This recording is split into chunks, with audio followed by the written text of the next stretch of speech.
क्या आप सोच सकते हैं कि भारत के तट के नीचे एक प्राचीन शहर दबा है जिसकी कहानियां समुद्र की गहराइयों में खो गई हैं? हम मानते हैं कि हम अपने अतीत को जानते हैं, मिस्र, मेसोपोटामिया, सिंधु घाटी।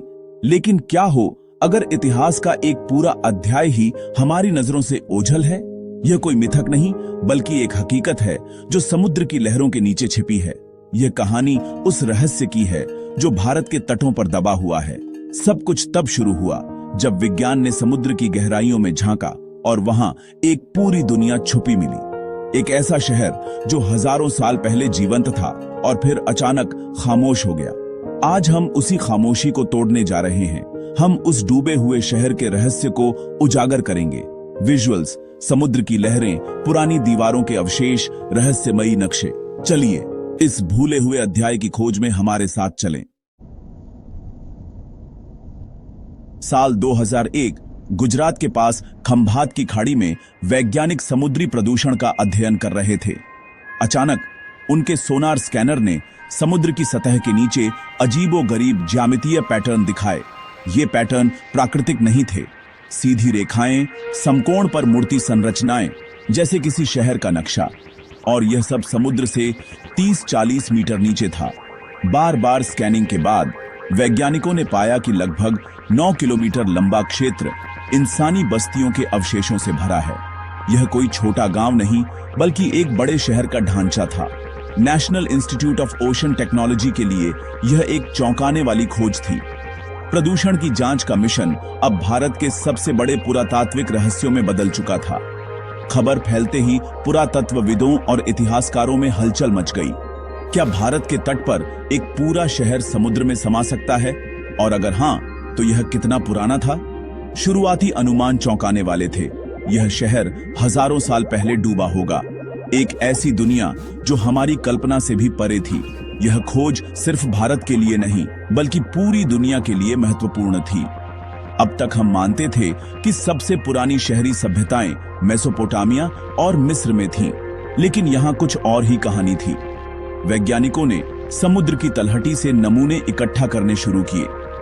हर सवाल अपने साथ नए सवाल लेकर आ रहा था। ये संरचनाएं क्या हैं, किसने बनाई और इनका अंत कैसे हुआ? सोनार की तस्वीरों ने एक दरवाजा खोल दिया था। अब उस दरवाजे के पार झांकने का समय था।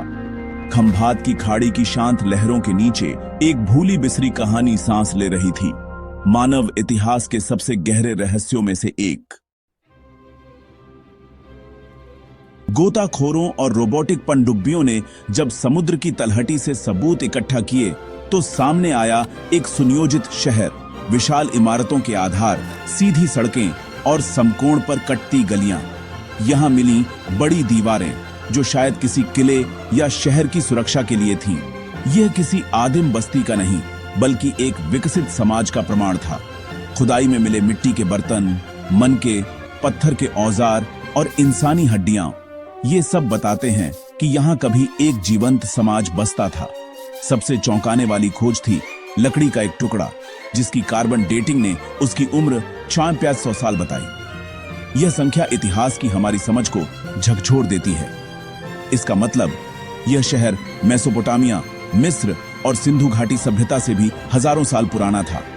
यह सिर्फ पुराना नहीं, अपने समय से बहुत आगे था। नगर योजना, वास्तुकला और पैमाने में अद्भुत।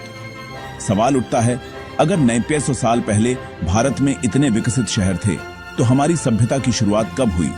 शायद सभ्यता का पालना भारत की धरती पर ही था, या शायद कई पालने थे। यह डूबा हुआ शहर हमारे अतीत का एक खोया हुआ अध्याय है जिसका पहला पन्ना अब खुल रहा है। लेकिन यह भी एक पहेली है। इतना पुराना, इतना विकसित शहर और फिर भी प्राचीन ग्रंथों में कोई जिक्र नहीं। जब साबित हुआ कि यह शहर लगभग 400 से 500 साल पुराना है तो सबसे बड़ा सवाल उठा, इसके निर्माता कौन थे? कुछ इतिहासकारों ने इसे प्रोटो इंडस वैली सिविलाइजेशन कहा। शायद यही सभ्यता बाद में हड़प्पा और मोहनजोदड़ो की नींव बनी। कुछ ने इसे अटलांटिस ऑफ द ईस्ट कहा, एक उन्नत सभ्यता जो समुद्र में डूब गई। लेकिन असली सवाल जस का तस है, ये लोग कौन थे? उनकी भाषा, रीति रिवाज और पहचान क्या थी? दुर्भाग्य से समुद्र की गहराइयों में दबे होने के कारण हमारे पास सिर्फ इमारतें, बर्तन और औजार हैं, कोई लिखित अभिलेख नहीं। यह खोज हमारी सभ्यता की शुरुआत पर बड़ा प्रश्न चिन्ह लगाती है। जब दुनिया के ज्यादातर हिस्सों में इंसान शिकारी था, यहाँ इतनी उन्नत शहरी सभ्यता कैसे? शायद सभ्यता का विकास एक सीधी रेखा में नहीं, बल्कि कई जगहों पर अलग अलग समय पर हुआ। यह डूबा हुआ शहर उसी खोई हुई दुनिया का दूत है, हमारे अतीत की जटिलता और रहस्य को उजागर करता हुआ। भारत का इतिहास सिंधु घाटी से भी गहरा है, इसकी जड़ें हिमयुग के अंत तक जाती हैं। अगर यह शहर इतना महान था, तो इसका अंत कैसे हुआ?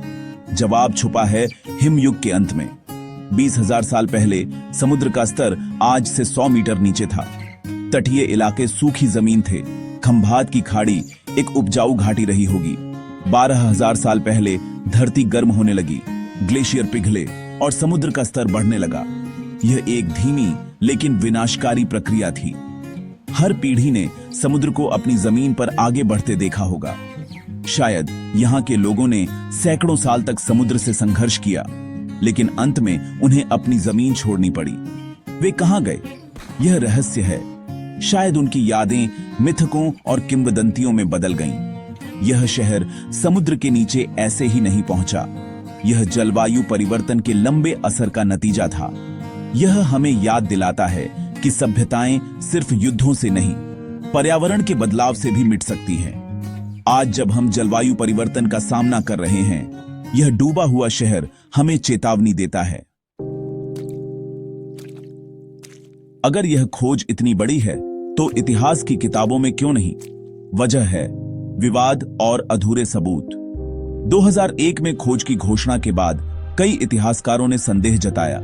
उनका कहना था, सिर्फ सोनार और कुछ कलाकृतियों के आधार पर इसे सभ्यता कहना जल्दबाजी है। कुछ ने कहा, लकड़ी का टुकड़ा नदी में बहकर आया हो सकता है। वैज्ञानिक प्रक्रिया में कड़ी जांच जरूरी है। दूसरी चुनौती, यह स्थल समुद्र में गहराई पर है, जहां शोध करना बेहद मुश्किल और महंगा है। सबूतों की कमी भी है। कोई कंकाल, कोई लिखित लिपि नहीं मिली। जब तक निर्णायक सबूत नहीं मिलते, यह खोज एक संभावना ही रहेगी। हमारी मानसिकता भी बाधा है। हम इतिहास को तयशुदा कहानी मानते हैं। नई खोजों को स्वीकारने में समय लगता है। यह शहर हमें दुविधा में डालता है। सबूत क्रांतिकारी हैं, लेकिन अधूरे। लेकिन यह खोज हमें सवाल पूछने और इतिहास को नए सिरे से देखने के लिए प्रेरित करती है। तो क्या है खंभात की खाड़ी का सच? क्या यह वाकई 3,500 साल पुरानी सभ्यता का अवशेष है, या सिर्फ प्रकृति का धोखा? सबूत एक ऐसी कहानी की ओर इशारा करते हैं जो हमारी कल्पना से भी परे है। एक दुनिया जो समय के सागर में खो गई। यह खोज अभी अधूरी है। कई रहस्य बाकी हैं। हमें और शोध और साहस चाहिए। यह सिर्फ एक पुरातात्विक खोज नहीं, अपनी जड़ों को समझने का सफर है। यह डूबा हुआ शहर एक चुनौती है, हमारे इतिहासकारों, वैज्ञानिकों और हम सब के लिए। क्या आप इस सफर में शामिल होना चाहेंगे? ऐसी और रहस्यमयी कहानियों के लिए सब्सक्राइब करें। अगली बार तक खोजते रहिए।